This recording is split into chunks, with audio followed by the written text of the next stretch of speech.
Last video, one command started the whole thing. This video, Minimax asked me to test their model, and I said yes because I wanted to see if the apprentice could handle a real freaking job. Every local AI model you use was built by humans, trained, shipped, and never touched again until the next version. Minimax 2.7 is a little different. This model participated in building itself. It ran its own experiments, found its own mistakes, and rewrote its own code over 100 rounds with no human touching the keyboard. Last video, I built a simple app with OpenCode. This time, I gave it a harder job, a real challenge: build an app that competes with paid software like Wispr Flow. And here's exactly what happened. My name is Daniel Jindu, and I used to run an AI info business that questions my morals every single day. And eventually, I had to quit. Now I'm giving away everything I know about AI for free. There's no gatekeeping. You can join my community for free, the newsletter, get as much as value as you can. I might do some kind of a sponsorship related content from time to time that is also worth your time. Anyway, all my resources are free.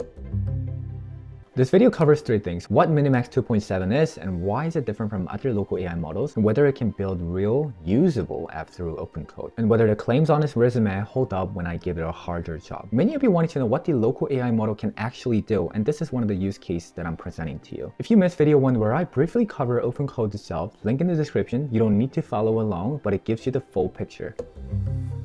When you're using AI, you can think of AI models like hiring someone for your team. Most models are like contractors. You give them a job, they do what you describe, they leave. If you want better work next time, you find a new contractor or rewrite the entire brief yourself. Minimax 2.7 is more like an apprentice. It starts at a junior level, but it reviews its own work, it finds its own mistake, it organizes its own tools, and it gets better every shift without you retraining it. In real life, there's no such apprentice out there. Minimax says this apprentice ran over 100 rounds of self-improvement on its own training setup, handling 30 to 50% of the development workflow with no human writing code. That's what they claim on the resume. Today, I'm gonna put it to a test whether the resume matches the real thing or not. Last video, I gave the apprentice an easy job with Minimax 2.5, build a simple voice dictation app. This time, I'm handing it something much harder.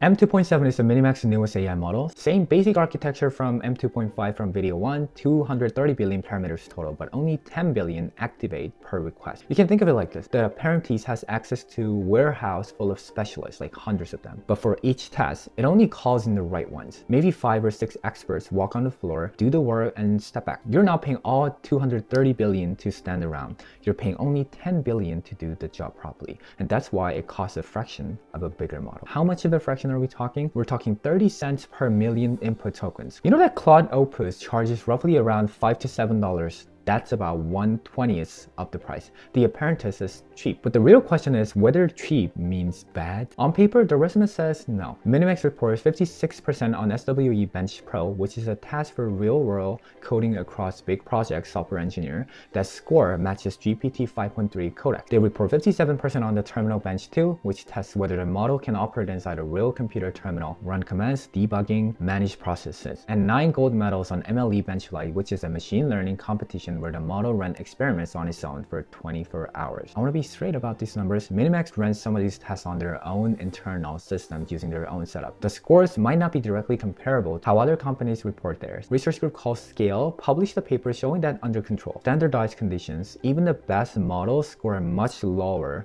on these kind of tests. So I'm not going to stand here and tell you this model can beat Claude or this is better than GPT. I don't have the data to say that. I have a resume from Minimax and a real job that I can put the model through to see if it's actually working. So the job here is to test. In my previous video, the app was just simple. You hold a key, speak, text appears. It's just one feature with one model done in under an hour. This time, I wrote a full spec, a real product requirement document like you'd hand to a developer you're hiring. Its job is very simple: to build a voice dictation app for a Mac that does all of these that I'm about to describe. One is multiple speech recognition models. The user picks which one they want, one optimized for accuracy, one that handles 30 different languages, text processing after transcription, remove filler words like and automatically.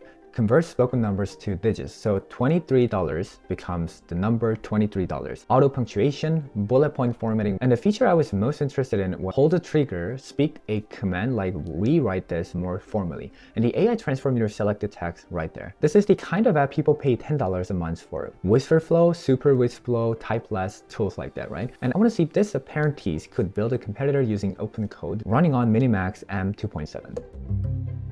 So I'm gonna walk you through this the way it happened, not the polished version. So I did the whole architecture planning to coming up with the complete full spec PRD document with Opus 4.6. So there's architecture planning, and there's audio pipeline, and there's text processing, and there's the transform feature, which is the LLM-powered text rewriting, and most importantly, integration. And for each phase, I'm gonna walk you through what worked and what didn't.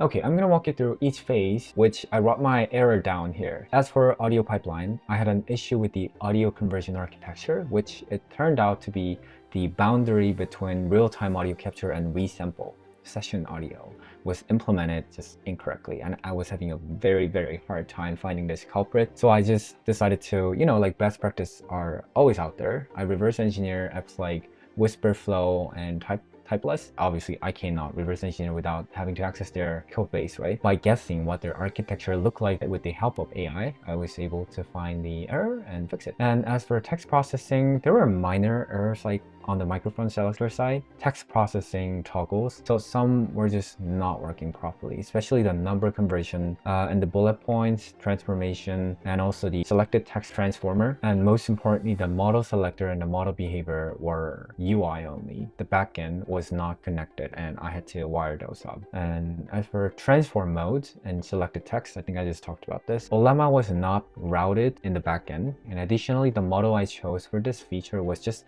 hard-coded, which was a wrong model. Ollama 3.5 2 billion model, 2 billion parameters model being selectable in the app UI. So I had to fix that within the UI as well. The overall integration was perfect. It was okay. So aside from those minor errors I needed to fix before I felt kind of confident enough to share the rest of the world with, it is now working properly, and I think it's ready to share completely for free. So it uses local AI and speech to text models. For model, I'm using Parakeet B3 and also Qwen 7 billion parameters model, which Qwen 3 ASR, and also Ollama using a 2 billion, 4 billion, 8 billion parameters model is selectable for the transform feature. This is designed so every Mac user, specifically those with M series Apple Silicon users, will be able to use this for free. You should just give it a try. It's totally free. It's my gift to you. Okay, I'm gonna walk you through the apps real quick here. The first thing that you'll see when you open the app is this permission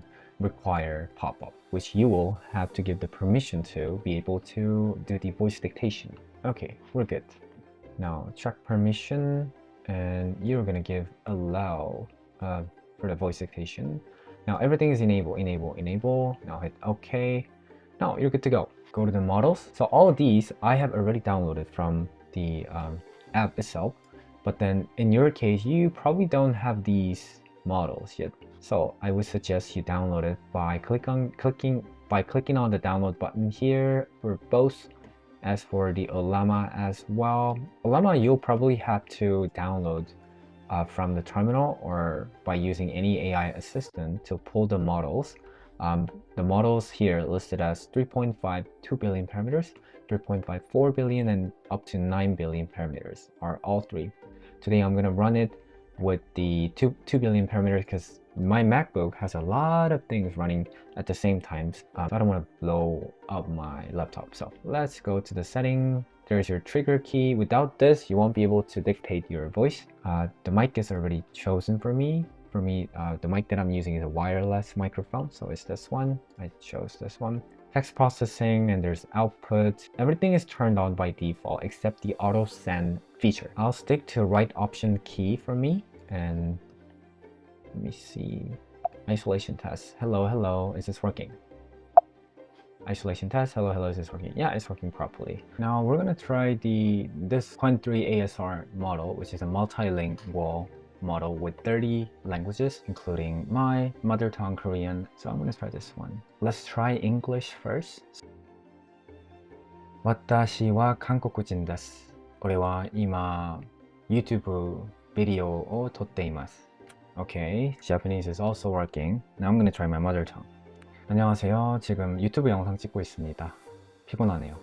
Okay, Perfect. Well, it actually did the work. What do you think? So now you've seen the app, you've seen what worked and what didn't. Let me tell you why I think M.2.7 is possibly worth paying attention to beyond just this build. The reason this apprentice performed the way it did comes back to how it was trained. Most AI models learn from human examples. Humans write code, the model studies it, and it tries to copy that exact patterns. And that's how every model you've used works. Humans teach, models learn. Minimax did something different with M.2.7. They used earlier versions of the model to build a training system for this version. The model set up its own workshop. It ran experiments, checked the results, found problems in its own approach, and rewrote its own training code. Minimax says the model itself handled 30 to 50% of this process on its own, which is inspiring, but that's early. It's not a fully autonomous AI that designs everything from scratch. Minimax is calling it early echoes of self-evolution. I think that framing is pretty spot on. We humans still steer the direction. The model handles more of the construction part, right? So for you, the practical takeaway is this: the gap between expensive models and affordable ones is like really closing in faster than people expect right now. This apprentice costs 1/20th of a senior hire. It's scored within range of models that cost 20 times more. And because it can participate in improving its own training, the next version will close that gap even further, I'm assuming, right? You hear me out. A year ago, running a model this capable would have required a massive budget. Today, it costs less than your coffee subscription. Can you believe that? And there are two ways to use M2.7 right now, and one is coming soon. First, you can pay as you go API. You sign off at Minimax platform, grab an API key, and connect it to OpenCode, any coding tool that supports custom models. You pay per token, 30 cents per million inputs, $1.20 per million output for a build like the one I showed you today. The total cost is what you see here. Now, second, the token plan is one subscription, one API key. You get M.2.7 for coding plus their video generation model, Hailuo. Speech generation, music, and image generation. The apprentice does not just code, it also does video, voiceover, design, and music. One hire, one very capable generalist. The token plan starts at $10 a month for the starter tier. The $20 plus tier adds image and speech. The $50 max tier gives you everything including video generation. They're also giving away 12% discount for this channel specifically, and link and code are in the description. I want to be upfront, this is a sponsorship and the discount code is part of that deal. One thing Minimax on doc say that I want to pass along: the token plan is designed for developers building and iterating. If you're running production scale automation like heavy